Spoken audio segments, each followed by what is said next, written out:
This is the penultimate session in the AI and virtual beings panel. And again, we've been talking all afternoon about practical applications of AI, virtual beings, and how it's really impacting XR. A great session just now on tools. And now we're going to have more discussion with our colleagues at Amazon Web Services and Villa. So I want to bring up Kurt and Ofer, who are going to talk to us about Genai in action in XR. So come on up, guys, and we're going to dig in some more and hopefully have some time for Q&A. Let's have a big hand for these guys, everybody. Come on. Woo! Yeah, no, I can say here.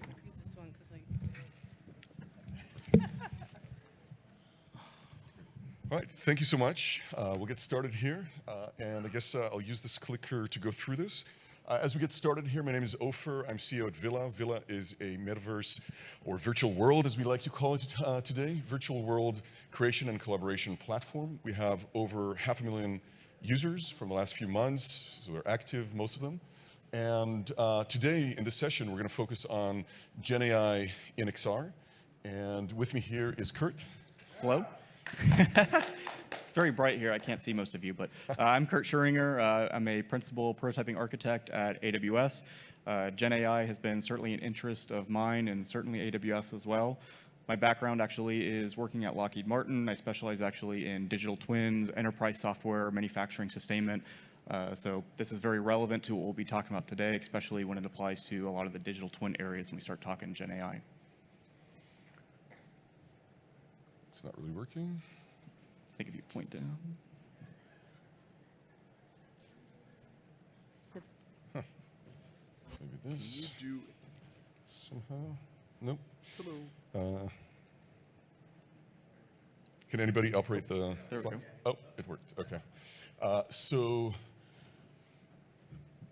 GenAI in XR, we're going to talk about that real quick. So maybe, Kurt, can you just mention a little bit about the different types of generative AI out there? Sure. So the main three that many of you have heard about is, right, your ChatGPTs, your large language models that are out there. Those generally generate your text-to-text type speech. I mean, those are the ones that you know quite well at this point. The second one is usually your stable diffusion algorithms. Those generate your 2D. And then the newest ones that you've probably seen, there's actually even some vendors here in your show floor room here that are starting to generate 3D type foundational models. So those are your main ones that we're seeing right now, but there's several different dimensions that we'll start talking about throughout those models. Great. And the concept here is that the models, they generate entire scenes. We'll get into the details with some examples here in a moment. It could be text, it could be images, 3D, 2D, and lots more. So it is increasingly fueling our platform. My co-founder and I, we heavily studied AI for about 3 years, starting in 2019. This thing right now is a culmination of a lot of what everybody was fantasizing about. I think everybody's recognizing these days that this is a revolution. People are likening this to the Industrial Revolution or the wheel. It's that big a deal, something that happens once in a millennia, potentially. So it sure does seem like things are really, really changing, especially for XR. I want to touch on that for a moment because XR, we can't type, as most of us know, and again, have total appreciation for everybody in this room from the perspective that we're all visionaries. The metaverse or the virtual world, scene is a lot of people believe just in its infancy right now, just beginning. This sure helps it explode in really good ways. And this is an anecdote that I've got just from personally seeing what it's capable of doing and the experience and the form factor. Was, for example, really, really worried about the uncanniness of talking to a digital avatar that's powered by GenAI. Well, it turns out that it's far from that. It's actually a very comfortable conversation. It's a little bit scary sometimes because it is so smart in many ways. The retrieval of information, within seconds, within milliseconds, it's quite a feat. All right, so this whole thing was generated by GPT, the Midjourney, the information here from ChatGPT. But it's pretty much what I had in mind and what we're building anyway. I just, for fun, threw it in there. We'll show you pretty much, at least half of these examples on Villa today. So I'm going to start with GenAI in art, or GenAI art in Villa. It might seem trivial because a lot of us probably have used Midjourney and DALL-E 2, but when it's in a multiplayer context, it takes on a whole different form factor of being able to do this together with other people. So let's look at a power user. She's a creator. Her name is Atessa. So thank you so much, Atessa, for providing us with this video.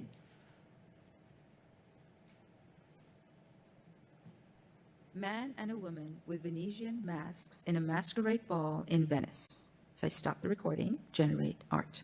So it takes a few seconds and you will see it's going to pop 4 because I asked for it to generate 4. So it just generated these, as you can see. So I thought this is really fascinating about this app. It has a lot of other functions. It does a lot of other things. I just voice searched Venetian or Venice, and this was one of the objects that came up. I just put it there. And it's pretty easy and really fascinating. So you can see this is it. All right, but I literally created all this AI art and the gallery maybe in 45 minutes or an hour. And it's not just about speed, it's about quality. And it's fun. I enjoyed it. That's why, Rich, one of the things I want to do, once I have a few people, I want to start having prompt classes in here. Because that's the way you can learn. Great. Thank you again so much, Atessa. And what we saw here is a group of people using generative AI art on Villa and pretty much taking ownership of this. So, by the way, I forgot to disclaim here, but in this session, we're going to open it up very, very soon to Q&A. We're not going to talk about the ethical or risks with using Genai, just not enough time. We are going to talk about opportunities here, but we definitely want this to be interactive. So feel free to interrupt us at any time here, or we can just wait a few more minutes and we'll give you ample time for asking a lot of questions on this. So, by the way, we do have full body avatars. When there's scenes that have a lot of complexity in them, sometimes we let people choose if they want to be half avatars. That's what you saw over there. But so I'm going to talk next in this part here about GenAI assistance in Villa. And this is something we're rolling out right now. We're doing a lot of testing. We're rolling it out in phases. So a lot of this is behind the scenes still, but as of tonight or tomorrow, this should be live. So yeah, so basically we think of this as a personalized guide to superintelligence, right? And these AI assistants, they really are our digital twins. So you can choose any avatar, you can choose male, female, you can customize them, and then you can choose from about 18 languages right now. You can speak to it in any language and it'll respond in any language that we have. We do use AWS services. We use multiple services, but from AWS, for example, one thing that I just learned recently is just how good your neural voices are, right? On Poly. The response time is phenomenally fast, much faster in our testing than some other providers. And so we really like it. You'll see, you can judge it for yourself, but it's almost instantaneous, the way this operates. So let's take a look at a couple of examples. This here is a digital twin of Jerusalem. You can find several digital twins on Villa. It is a digital twin technically because it does stream and it gets refreshed. This is a private model and it comes from drones and other, so this is not Google in this example. Let's take a look at what it looks like to take a personal assistant, GenAI personal assistant to Jerusalem. The Pilgrim's Way is now open to visitors, and it provides a fascinating glimpse into the daily lives of the people who lived in Jerusalem over 2,000 years ago. The street is an impressive engineering feat, and it is a testament to the skill and ingenuity of the builders who constructed it. That's absolutely amazing. I actually flew after taking a look at it, and now I've landed on the southern side of the Temple Mount. It looks like there's some steps here leading into what looks like a gate that was perhaps sealed. I'm not sure, but can you talk more about this? Give me a longer answer, maybe a couple of pages? Sure. I'd be happy to provide more information about the gate on the southern side of the Temple Mount. The gate you are referring to is known as the Hulda Gates, or sometimes the Double Gates, and it is located on the southern side of the Temple Mount, near the Pool of Siloam. The Hulda Gates were one of the main entrances to the Temple Mount during the Second Temple period, and they were likely built during the reign of King Herod. The gate complex consists of 2 sets of double gates, one behind the other, which were used to control the flow of people entering and exiting the Temple Mount. The gates were named after Huldah, a prophetess who lived during the time of King Josiah in the 7th century BCE. All right, so This was a lot of fun for me, but I'm Israeli and I know Jerusalem very well. I know where the southern part of the Temple Mount is. I've been there multiple times, so I knew to point it. But Kurt, can you help us understand what other things we can do? Sure. So the first question I think I'm going to ask real fast is, does anyone know what's very important when you start looking at generative AI as it would be a chatbot or even if it was a person sitting next to you? Does anyone have like a single word or two that you think would be important for something like this? Context, understanding, right? So why is that important? So one of the things you just saw in this video was he told the AI specifically where he was. That's fine, but if you have someone next to you, whether that's a real tour guide, they know where you're at, right? You don't have to ask, what is this building? Or specifically, right, I am in Jerusalem, I'm in this specific spot. You're going to ask, this building, what is this architectural style? And that's what we're going to show a little bit today is how do you fine tune and tweak your AIs so you can get to what is this building? How many people are in the scene? And so that's going to be very important because that makes it natural. It moves it from a novelty where you constantly have to provide the information to whether it's a large language model, eventually stable diffusion with 2D, and ultimately when we get to 3D. So that is today what we're going to go a little bit into to show you how to make this a little bit more specific so you get that context now when talking to your various chatbots. And just to piggyback on this, one of the things that excites me the most about having Kurt and AWS here is there's a feeling using the AWS services that there's a lot of empathy here to the long tail of developers like us. We're not that big. We're not going to have billions of dollars to train like OpenAI does with Microsoft, for example. So one of the reasons that I was really excited about that is that there's a lot of situations like this one here where it's a private model that we can actually train it on the AWS services. And actually, Kurt, can you just mention a couple things there about SageMaker and about Bedrock, right? Sure. So right now, what's available today is our SageMaker service. This allows you to do many different things, you know, from a very basic level. If you just want to use an existing foundational model that's out there, you can certainly bring those in and use them. For those that want to do a little bit extra tweaking, it's called fine tuning, generally in AI. That allows you to bring in, let's say, extra images, extra text that you want to train it on. This gets it used to essentially whether it's corporate data or even public data.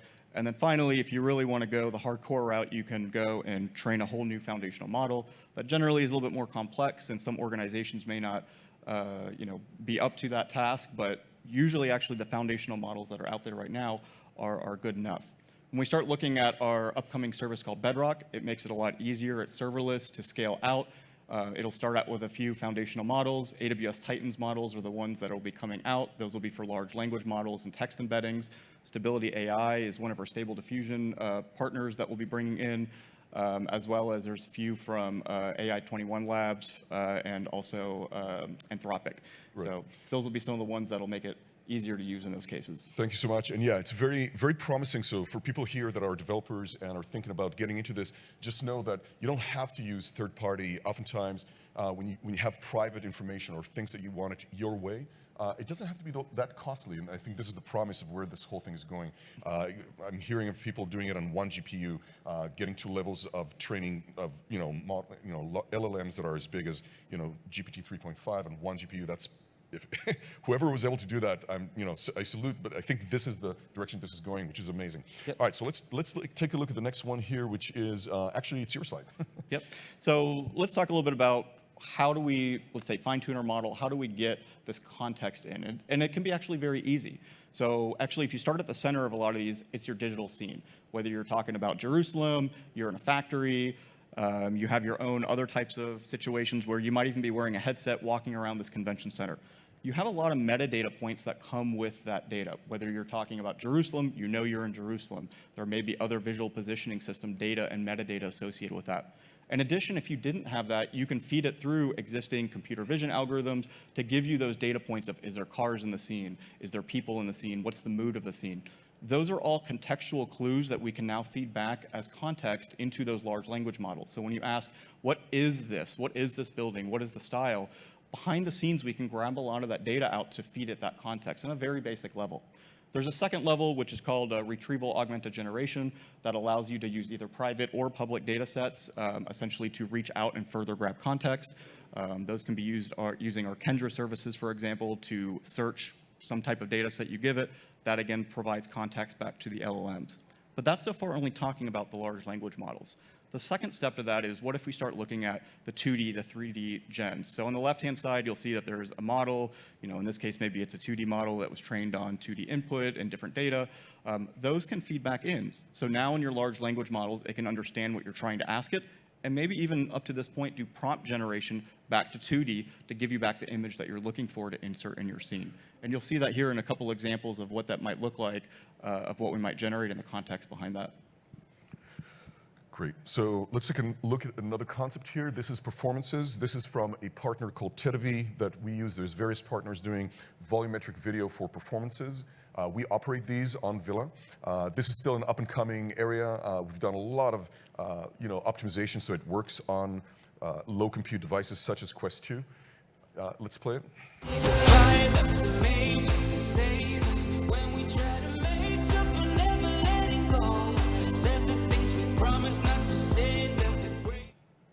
And using AWS again, and any of the other providers, of course, as well, there are ways to get Genai to, be customized. So, Kurt, can you say a couple things on this? Yeah, so using the same cycle we just talked about, let's say the butterflies in this picture, this would be, let's say, for a live concert venue.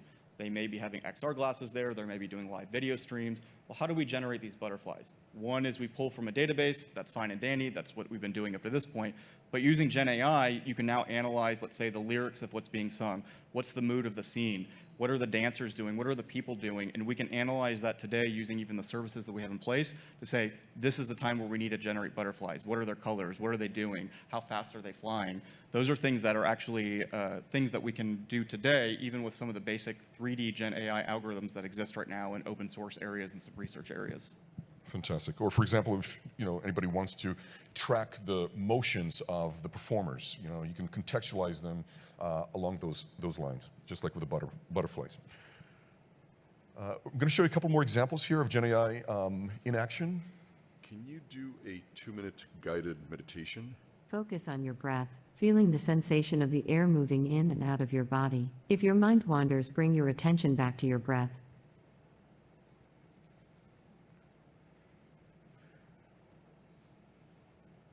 What's the farthest two particles have been entangled in quantum? The farthest distance over which two particles have been entangled is currently a topic of active research and development in the field of quantum communication. However, in 2021, a team of researchers from China reported that they had successfully entangled two photons over a distance of 1,800 kilometers. And last demo here is for language apprehension, or this is a skill apprehension, I guess, learning a new language. So check this out. Hello, please count from 1 to 10 in Hindi. 1, 2, 3, 4, 5, 6, 7, 8, 9, 10. In Dutch. Natuurlijk. 1, 2, 3, 4, 5, 6, 7, 8, 9, 10. In Finnish. 1, 2, 3, 4, 5, 6, 7, 8, 9, 10. Valmista. Pretty cool stuff, huh? So I've tried here to, I speak several languages. I speak Portuguese, speak Hebrew. By the way, big request, get Hebrew on Neural on Poly. It's the only thing that's missing that's going to cost us to go to, I think, Microsoft. They've got Hebrew. But yeah, so we do have, for example, we have the Ministry of Education in Israel is working with us to supply Villa as a platform for learning in Israel for ages 13 and up. It's already been approved, and that's an example of why we would need Hebrew, because they're growing up talking Hebrew. So it could be used for learning English, of course, but one of the benefits that you just saw here is you can talk in any language and it'll respond of the languages we have right now. Like I said, there's about 18. The list is probably growing, so it's basically all on you. But we've used all the neural voices you had for languages. Oh, very good. So let's tie this up and open this for questions. Basically, we spoke about GenAI and XR. Everybody is probably recognizing today that for XR, the holy grail, of course, is virtual world creation from text to 3D. But it's not the only one. There's a lot more, as you saw, a lot of examples here that are very potent for learning new skills, productivity. Villa is not just a gamers platform, it's also for productivity, for enterprise. Actually, we do have several enterprise clients all the way from companies that have thousands of employees and down to small teams in very large companies, or of course in small companies, using Villa for stand-ups, for happy hours, and increasingly for learning skills. So, your slide. So I'll talk a little bit about this one. This is some of the things that we've been hearing, and this is my area of expertise as far as enterprise manufacturing. On the left-hand side, you have generative design. So we started talking about generative 3D. That's generating just 3D meshes. Now we start talking about, what about CAD models, manufacturing models? So you can ask it questions like, generate me a ship that has XYZ requirements, and it can hopefully at some point generate the entire thing for you to the end. But even a 10% generation at this point would buy companies a lot of time and templates to do that. Now, I will say this is future things. These are things that right now we're just hearing about and ideating on. So these are things that I would expect, right, 5, 10, 15 years to come along, but we are hearing about them in several different ways. On the right-hand side is you already have existing models, or you already have existing blueprints. These are old things that maybe have been generated the last 50 years, but now you need manufacturing work instructions on, but you don't have the 3D models for it. So now we're doing, generative blueprint conversions to 3D, whether that's to CAD or to 3D. Those are things as well that we're hearing. And finally, in the middle, this is kind of the generative 3D transformations. These are now maybe smaller niche 3D algorithms that we're hearing about to look at certain things like, hey, we have this 3D model that generative just generated, but it's not good for a certain device. Can we generate a level of detail, regenerate it for HoloLens, Magic Leap, whatever it may be? Can we start trimming things out, doing 3D segmentation as part of those? So now we start chaining some of these smaller pipelined AI algorithms together as part of them. So those are just some of the things that we're hearing about and that we'll be probably seeing over the next couple of years as the industry advances. So if anybody interested, we're easily downloadable from the Meta Store. We'll expand to Apple and to other devices when those platforms become available. But yeah, it's a community. You're welcome to join. This is how you do it on app.villa.rocks. You do need a Meta Quest device. And I wanted to thank everybody here. I'm a big believer in this industry, regardless of hype. I don't believe in hype. I've never been attracted to it in the least. But the vision here, I think, and the form factor, I think this is the most important part. That's what drives me, right? It's very simple. You interact and it gives you value. And I think in the end of the day, this is what this whole thing was about. And I really hope that people in this room, developers in XR, it's upon us to push the boundaries. And that's why we're inviting everybody here to continue pushing them. Thank you so much, Kurt. If anybody wants to reach us, we're readily available on LinkedIn. And this is our emails. Yep, thank you. Oh, and thank you. Let's open this to questions. This is the best part, so please bring it on. Does anybody have any questions? Oh, yes, okay. First of all, thank you. So have worked with AWS Poly quite a bit and know the speed and the quality. I agree, pretty great. But I wonder, the videos you showed here, are they real time? I mean, mostly yes. There is of course some editing, but the time that you're seeing is kept. Yes, that's what it's like. It depends, but it usually runs between 0.4 and 0.6 of a second on AWS. When we checked on Microsoft, we for some reason got sometimes 4 seconds delay. So far so good. That's why I'm not getting paid for that. I'm telling you this because it's really outstanding when it comes to Poly. That's why I was just blown away. I mean, OpenAI, you have no natural feeling. Like you're literally just waiting. The spinner just spins. Right. And you're just like, all right, this does not feel like a chat. Yeah. That's why I just was, is this a fake or is this real? So no, this is real. It's amazing. By the way, this is exactly my biggest worry prior to delving into this. Is I thought it was going to be too uncanny. The time, it wouldn't feel natural. But quite the opposite is our experience so far. And this is with SageMaker, and is it the full model, or is it? We are using GPT here from OpenAI, but we're also very deep into testing with AI21, which is a partner that you can find on AWS. They're from Israel. They've got a completely different model. Jurassic, is it, I believe? Yeah, it's the Jurassic 2 models that they have that are multilingual. They're really good for languages, actually. And we do use DALL-E 2 right now, but we're looking, at other, and we're looking at BART. We're looking at multiple, endpoints for different use cases. But yeah, this is what you saw so far. Yeah, when you were asking the quantum physics question, for example, I mean, that's a pretty open, there was probably no input there from the environment or something. It's not like I'm going in the yoga studio, Right. you're asking a yoga question. Yeah. Now you're asking a quantum physics question all of a sudden in a yoga studio. You're right. So the AI needed to tap really deep, right? Right. Yep. So, and so that's why the contextualizing part is so important. That's why Kurt was pivotal for this presentation, because this is the next level. This is just getting launched right. We're rolling it out. So we're just in the beginning. You know, those avatars are going to animate. They're not just going to stand like that. I mean, there's a lot to do here. We've got, Yeah, it's amazing. we've got a year worth of work just on that in front of us. Yeah. Thank you. Sorry. Time for one more? Anybody else? All right, let's have a hand for our panelists, everybody. Great job. Thank you.